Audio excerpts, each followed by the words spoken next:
Okay, I'm going to talk a little today about how I generally see the field of big data cybersecurity solutions evolving. I'm aware that in this audience there is a broad range of experience already. There are some that are just starting out on the journey, and this is the world that you'll be entering into. It's a really complex world, and there'll be others of us who are already on that journey and will recognize just how complicated this is being. Some of this may resonate with you, and if you have ideas and impressions of yourself that you want to discuss afterwards, as a product manager, I always want to hear stuff like that.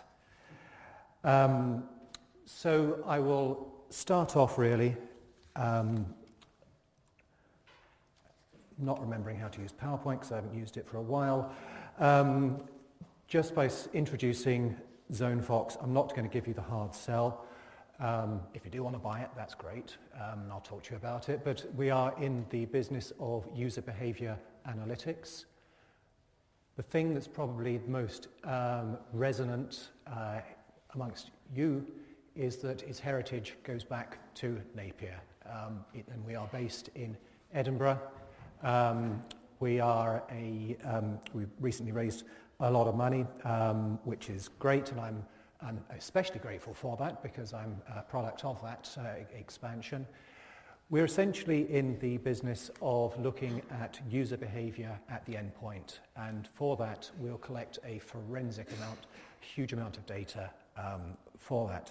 I think one of our customers had recorded something like 2 billion records in a matter of weeks based on what we had. We will have a solution that has traditional rules-based engines. It will give you a forensic level of detail, but on top of that as well, we'll also apply machine learning. Now, the machine learning bit I absolutely love because we've termed it AI, but for augmented intelligence. And what we mean by augmented intelligence is that we recognize that the human is still very much in there despite this huge amount of data that's coming through at the moment. And when you think about it, when you're using stuff like AI to monitor people's performance, you have producers of data. You need to know what the benchmark is, so you can know what's anomalous. You have users of data, who are the people in the IT security departments, those kind of things, that are actually saying, yeah, hang on a minute, there's a problem. You have curators of data, who might well be those people, same people in the security department saying, actually this is a false positive, don't worry about it. And then finally, you have people who are managers of people, because at the moment we are still talking about human beings that are interacting here and potentially causing the problem that we're most concerned about, which is the insider threat. So, where does that take us? So, just to move on to the security landscape as I see it as a whole. As you said, I joined this company, I think, 10 weeks ago now. I was told in my first week, in 2 weeks' time, you're going to be presenting to the board and you're going to tell them what the future of cybersecurity is. No pressure. So, and I'm not going to tell you because in detail, because obviously that's commercially confidential and far too much fun. But here's some of the things I learned in those first 2 weeks. We live in a world of acronyms. We live in a world of categories, and those categories are often defined by others and are important in the mind of buyers. At this point, I'm tempted to say, Gartner, I'm really looking at you, as they manage to define all of these new innovations as they come on stream. So, acronyms, categories. Starts to become easy after that, doesn't it? So, let's just run through a few things. As an industry, we're in a world of SIMs, EDR, EPP, EUBA, DLP, AV, RSPCA, whatever. As an industry, we're also in a world of malware, ransomware, insider threats, phishing, nation-state attacks, everything on your slide earlier on. And as an industry, we respond to it with endpoints, network traffic monitoring, AI, machine learning, rules, forensic insight, all that kind of thing. Put that all together, easy, isn't it? I mean, it's obvious what you've got to do as a product manager. It's obvious you know what's happening with the market. Actually, no, I mean, I managed to wing it through the board presentation, but I also realized that there were some really big themes and trends coming through on this. But ultimately, of course, it all does come down to what your customer is asking for. And that's the fun part. So the major trends that I see, and these have all actually been touched on one way or another already this afternoon. And I'm really grateful for that. Means I've done my homework right. Good. But essentially, we are in cybersecurity is a classic maturing technology market. There will be incremental steps. There might even be some huge disruption at some point. I don't know. Nobody anticipates disruption until it actually does occur. But it's something where there's a lot of hand-to-hand combat. It's a tough field, getting the advantage, getting the proposition right. And as a product manager, I absolutely love it. It's great opportunities. It's problem solving. It appeals to me. I'm a nerd. I like it. And I like solving things for customers. So you have convergence. What I mean by that is we've got a solution for this, a solution for this, and a solution for this. And you've got professional users who are saying, can you just give me one thing? Can we make this simpler?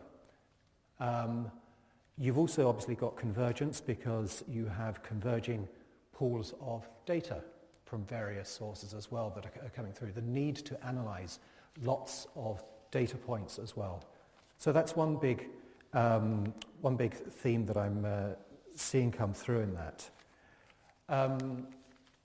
The cloud, it's really obvious, but some of the people I was speaking to before I started this role had a very out-of-date view, I believe, of the cloud and say, no, people don't want a security solution that's in the cloud. They don't, But frankly, what I'm seeing is there is the move to the cloud. We need to address it. Some people are addressing it. Some people remain cautious about that, but it's a thing. It will continue to happen. Machine learning. I alluded to this. It's helping you as I think machine learning is doing two things. And it actually ties into the last point of convenience as well. But machine learning will continue to be a commercial advantage for many organizations until it is just ubiquitous and folded in. But the other thing it will start to give is something that was alluded to in the last talk as well, which I think is very important, what I call the democratization of data. It's people being able to use data from outside of the traditional areas of cybersecurity. And I think this is one of the big challenges that will come through, and it means that you will have a lot of emphasis, in my view, going on to things like UX, user experience. I think we can be a very technical industry that recognizes that our users are problem solvers like us, but I think in the future that's going to spread out. You're going to have people in legal, in compliance, the very areas that you were alluding to earlier, starting to use this as well. Just actually, I realized that I was running ahead of my notes there a little bit. So just to go back to some of the things I'm seeing in terms of convergence and some specific areas that are a challenge in terms of the products that are being developed. You've effectively got the endpoint detection and response solutions, and the SIM solutions are actually starting to kind of move together, I believe. But you've also got some interesting dynamics in there as well. So EDR, endpoint detection and response, is due to grow at a phenomenal rate. But there are also some challenges there from endpoint protection. SIM is a much more mature market, but that means it's got a lot to lose actually as well. So there's indications that we're seeing there of people looking to see how they can bolster that offering. And I'm aware that if Splunk aren't in the room, they're very close to the room, and I'm sure they're all over this kind of problem. And so you'd start to see things like, I would expect to see UEBA as just part of the standard offering being brought into that. A lot of this, as I alluded to earlier, is actually what some of you who've swallowed the MBA Kool-Aid will recognize as red ocean stuff. It's, there's not a lot of room for you to differentiate yourself. You've got to be differentiated, and so things like, as I say, usability and feature sets will continue to be very strong on that, but it is still it's a tough environment to be in. We see, for example, in our field of UEBA, it's very much a feature that appeals to very mature organizations, security mature organizations. The challenge is, how do you translate that to other areas, perhaps, mid-sized businesses, or those that have that obvious need, but just don't know how to go about it.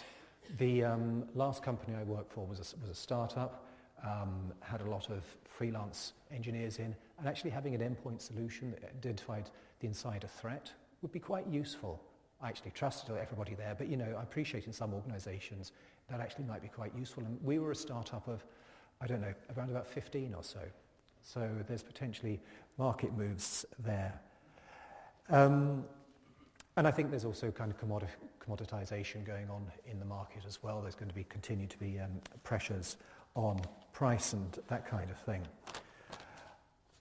That is actually, let me wrap up actually because I jumped around a little bit there. I didn't really go that much into convenience, apart from to say that I see it as about a number of things, democratization of data being one of them, the ability for people to effectively be using cybersecurity solutions that are really, really damn sophisticated at a very, very simple level. And that's going to be a combination, I believe, of things like UX, machine learning. It'll be the whole kind of thing coming together and just being able to say to, Bob in HR, you really ought to check on Jim. He's doing those messages again, and you know what happened last time. He did that and all that data disappeared.